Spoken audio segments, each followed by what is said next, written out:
फिर नीचे करो यार, थोड़ा नीचे रखो माइक यार। बस बस बस सेटल हो जाओ भाई। आ जाएगी नीचे down down down mic down करो यार। भैया, सबकी सेटिंग आ रही है। नाम बदलना है तो बोलो। मजा आ रही है क्या? ठीक है सर, बाहर भी ऐसे ही होना सर। चलो चलो, अरे बाहर भी ऐसे ही होगा। लाइव शुरू हो गया है सर, लाइव शुरू हो गया है।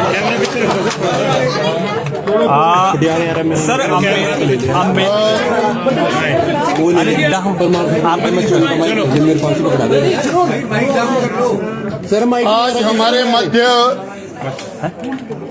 केंद्रीय मंत्री आदरणीय श्री अजय टमटा जी, जिन्होंने डॉक्टर भीमराव अंबेडकर जी सम्मान की दृष्टि से शिमला जिला के कार्यक्रम को संबोधित किया, वो हमारे मध्य हैं और मीडिया से वार्ता करेंगे। आज के पूरे देश के अंदर भारतीय जनता पार्टी राष्ट्रीय कार्यक्रम हम सबकी संगोष्ठियां प्रदेश में, जिलों में, मुख्यालयों में कई जगह हो रही हैं। इसी सौभाग्य का अवसर मुझे हिमाचल प्रदेश के शिमला में आज आने का अवसर और यहाँ के हमारे सभी वर्गों के साथ साथ प्रबुद्ध जनों के साथ वार्ता करने का मुझे भी अवसर प्राप्त हुआ। और तत्काल जिस प्रकार से डॉक्टर भीमराव अम्बेडकर जी ने देश के संविधान के निर्माण के साथ साथ जिन क्रियाकलापों के माध्यम से अमूल्य समय में, बहुत कम समय में भी बहुत अमूल्य निर्णय लिए, जो आज भी देश के अंदर एक महत्वपूर्ण है। मैं यह भी बताना चाहता हूं कि जिस प्रकार से कांग्रेस ने हमेशा डॉक्टर भीमराव अंबेडकर का अपमान किया, डॉक्टर भीमराव अंबेडकर को कभी चुनाव में जीतने नहीं दिया, संसद के अंदर भी बड़ा परेशान किया और उसके बावजूद भी उन्होंने बहुत सारे भारत के उन निर्णयों को लेकर के इस्तीफा भी दिया। और यहाँ तक कि जो कि डॉक्टर भीमराव अंबेडकर जो भंडारा लोकसभा क्षेत्र से चुनाव लड़ते थे आज़ादी के 51-52 के अनुसार, 2 बार उन्होंने जब चुनाव लड़ा तो पंडित नेहरू, जिन्होंने वहां जाकर के उनके खिलाफ प्रचार करके डॉक्टर भीमराव अंबेडकर को संसद नहीं पहुंचने दिया। ये हमको समझने की जरूरत है। उस संविधान को लेकर के जो कांग्रेस जाकर के घुमा रही, जगह जगह ले जा रही है, जो हम सबका पवित्र ग्रंथ है, उस पवित्र ग्रंथ का अपमान कर रही है और इसलिए एक पूरे देश के अंदर नैरेटिव फैलाने का काम कांग्रेस कर रही है। उसके कारण से आज पूरे समाज के अंदर एक बड़ा गुस्सा है और उस गुस्से को हम देख रहे हैं कि डॉक्टर भीमराव अंबेडकर के उस संविधान को और उस डॉक्टर अंबेडकर के जिसको सम्मान देना चाहिए था, उनको सम्मान कभी नहीं दिया। और इसलिए अटल जी के समय उनको भारत रत्न मिला, उनका जो हमारा सेंट्रल हॉल है उसमें तैल चित्र की स्थापना हुई, मगर हर बार वोट बैंक के रूप में इस्तेमाल करने वाली कांग्रेस आज जिस डॉक्टर भीमराव अंबेडकर को उन्होंने कभी भी सम्मानजनक स्थिति में नहीं पहुंचने दिया, उनके लिए संविधान के लिए को लेकर के एक प्रकार से इस देश के अंदर जो समतामूलक समाज है उसको तोड़ने का काम कर रही है। इस नैरेटिव को आम जनमानस फेल कर रहा है। सरकारी मशीनरी का आप रिएक्शन आपका क्या रहेगा?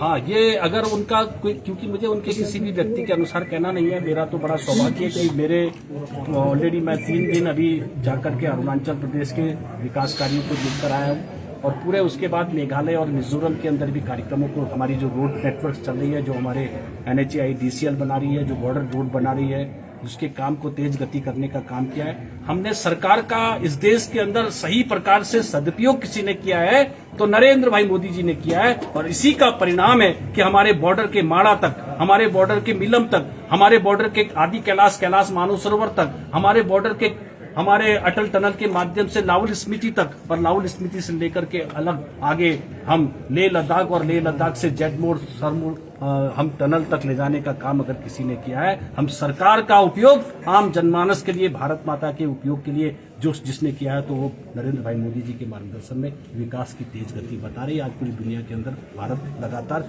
विकास की धुरी में सबसे अग्रणी भूमिका निभाते हुए 2047 के विजन को लेकर विकसित भारत के संकल्प। सर, नदी किनारे जो सड़कें बन रही है उसमें नुकसान बहुत ज्यादा, उसके लिए कोई सरकार का प्लान है कि नदी किनारे जो नुकसान हो रहा है 4 लेन को, उस पर कोई मास्टर प्लान तैयार है भविष्य के लिए? बिल्कुल जरूर।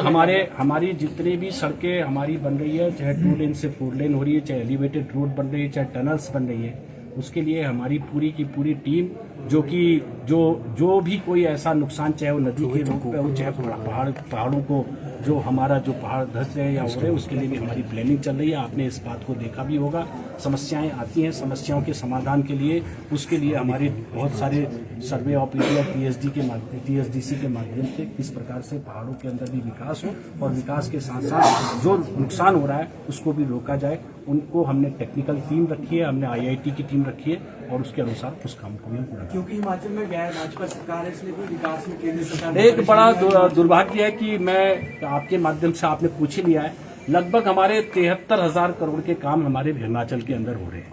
उसमें NHIDCL का भी NHAI के काम है, NHPWD स्टेट के काम है, हमारे CRI आपके काम है, हमारे सेतु बंधन के काम है, हमारे एनुअल प्लान के प्रोग्राम है। मगर उन सब के लिए हमको जो यहाँ की स्टेट गवर्नमेंट के माध्यम से हमको जो लैंड एक्विजिशन चाहिए, हमको समय से यहाँ के सर्टिफिकेट्स चाहिए, वो सर्टिफिकेट्स और वहाँ समय से हमको जमीनें नहीं मिलने के कारण से, राज्य सरकार का योगदान नहीं मिलने के कारण से, जो पैसा हम दे रहे हैं, हम और पैसा यहाँ देना चाहते हैं। आज भी हम जितनी DPR बनाना चाहते हैं, क्योंकि स्टेट की एजेंसी भी हमारे साथ काम करती है, वो एजेंसी योगदान नहीं दे रही है, उसके कारण से हमारे को बहुत कठिनाई हो रही है। केंद्रीय मंत्री नितिन गडकरी ने प्रतिसाद टोल लगाने की बात कही थी, क्यों उस पर लागू नहीं होता? हो गया रुको आने तो दो। आराम से बस आक्रमण पीछे रहो थोड़ा। इतने माइक कहाँ है? बस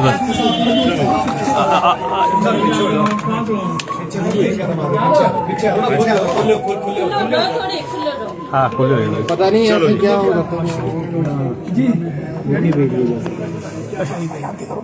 अरे कहाँ करवा के सर 2 ही माइक इससे आगे कांग्रेस पार्टी पूरे देश भर में बौखलाहट में दिखाई देती है।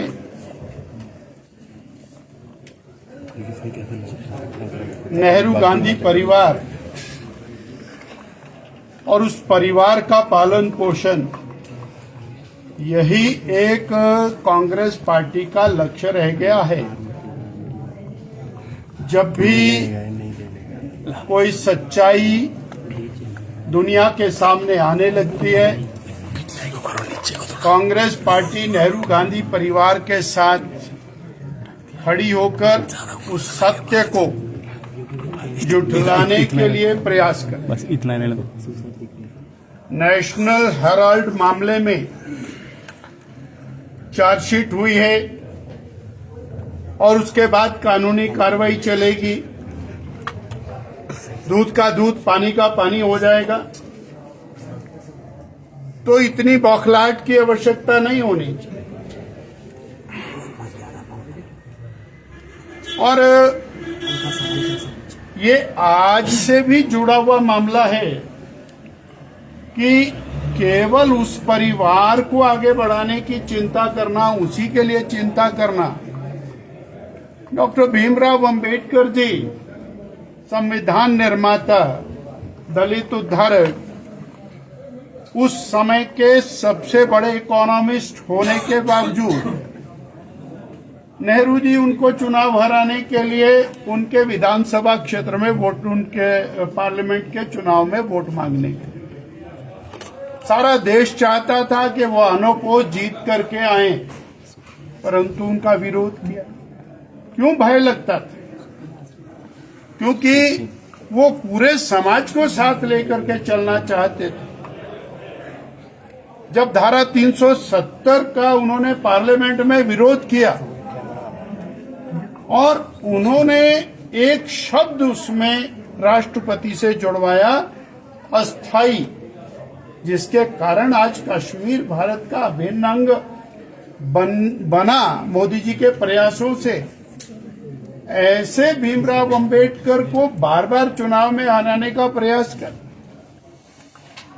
भारत रत्न की उपाधि उनको सबसे पहले मिलनी चाहिए थी, उससे उनको डिप्राइव करने के लिए काम किया तो नेहरू गांधी परिवार ने किया। ऐसी भी क्या दिक्कत आन पड़ी थी उनको सेंट्रल हॉल में एक फोटो का स्पेस भी ना मिले, जहां पर वो उनका घर था दिल्ली में, वो स्मारक न बने, वो समाप्त हो जाए, उनके देहावसान के बाद उनका दाह संस्कार दिल्ली में ना हो, ताकि वो देश के मानस पटल से ओझल हो जाए। चाहे वो सरदार पटेल जी की उपेक्षा का मामला हो, चाहे वो और डॉक्टर भीमराव अंबेडकर जी की उपेक्षा का मामला हो, तो ये पूरी कांग्रेस सिर्फ नेहरू गांधी परिवार, उनके वारिस, आज गहलोत जी ने कहा है कि उनकी विरासत को समाप्त करने के लिए बीजेपी लगी है। ये विरासत कोई राजसी खानदान नहीं है, जनता के द्वारा चुनी हुई सरकारें चलती है। अब आज ही और राहुल गांधी जी ने दुनिया के देशों में जाकर के कहा कि महाराष्ट्र के चुनाव में धांधली हुई है, महाराष्ट्र में कांग्रेस हार गई इसलिए ईवीएम खराब है, हिमाचल में कांग्रेस जीत गई इसलिए ईवीएम ठीक है, कर्नाटक में कांग्रेस जीत गई तो ईवीएम ठीक है, राजस्थान में और भारतीय जनता पार्टी जीत गई तो चुनाव आयोग निष्पक्ष नहीं है। अगर जे और उत्तर प्रदेश के अंदर बीजेपी जीत गई तो और चुनाव आयोग खराब है, अगर दिल्ली के अंदर कांग्रेस की सारे के 100% जमानत जब्त हो गई तो चुनाव आयोग खराब है। ये और फिर विदेश में जाकर के भारत की बात करना, चुनाव आयोग की बात करना, पार्लियामेंट में करो, देश की सड़कों पर करो, तो ये देश के साथ एक प्रकार का और धोखा है। इसलिए चुनाव आयोग के ऊपर और इस प्रकार की जो संस्थाएं हैं, उन संस्थाओं के ऊपर आक्रमण करना ये कांग्रेस की आदत है। Thank you sir.